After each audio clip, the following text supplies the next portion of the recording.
কি খেলাটাই না দেখাচ্ছে শাকিব খানের দল ঢাকা ক্যাপিটালস। শাকিব খান নিজেই বড় নাম, তিনি থাকবেন কি থাকবেন না এই সংক্রান্ত একটা বিপিএল এর আগে ডাবল চমক, বাবর আজম ও কুইন্টন ডিককে দলে নিল শাকিব খানের ঢাকা ক্যাপিটালস। বিপিএল এর মঞ্চে শুরু হয়ে গেছে তারকা শিকারের হুল্লোড়। সব দল যেখানে এখনো পরিকল্পনা করছে, সেখানেই সবাইকে চমকে দিয়ে বড় ঘোষণা দিল শাকিব খানের দল ঢাকা ক্যাপিটালস।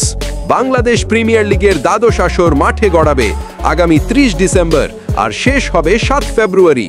তবে টুর্নামেন্ট শুরুর আগেই ঢাকা ক্যাপিটালস দিয়েছে এমন এক ডাবল সারপ্রাইজ, যা নিয়ে সরগরম পুরো ক্রিকেট দুনিয়া। হ্যাঁ, ঠিকই শুনেছেন, ঢাকা ক্যাপিটালস দলে নিয়েছে পাকিস্তানের কিং বাবর আজমকে, আর তার সঙ্গে আছেন দক্ষিণ আফ্রিকার উইকেট রক্ষক ওপেনের কুইন্টন ডিকক। ঢাকা ক্যাপিটালসের অফিসিয়াল ফেসবুক ভেরিফাইড পেজে এই খবরটি ইতিমধ্যেই নিশ্চিত করা হয়েছে। জানা গেছে, দুজন তারকার সাথেই ডিরেক্ট সাইনিং সম্পন্ন হয়েছে, অর্থাৎ তারা নিশ্চিতভাবেই খেলবেন বিপিএল 2026 আসরে। একজন বিশ্বের অন্যতম সেরা ব্যাটসম্যান বাবর আজম, আর অন্যজন টি-20 ক্রিকেটের মার্কাগারি ওপেনার কুইন্টন ডিকক। দুজন একসাথে ঢাকার জার্সিতে খেললে দর্শকদের উত্তেজনা হবে আকাশ ছোঁয়া। বিশ্লেষকরা বলছেন, বাবর আর ডিকক ঢাকায় যোগ দিলে ঢাকা ক্যাপিটালস হয়ে উঠবে সবচেয়ে ব্যালেন্সড ও ভয়ঙ্কর দল।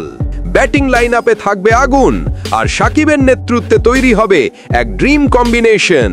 বিপিএল শুরু হতে এখনো 1.5 মাস, কিন্তু ঢাকার ঘোষণা ইতিমধ্যেই জ্বালিয়ে দিয়েছে পুরো মাঠ।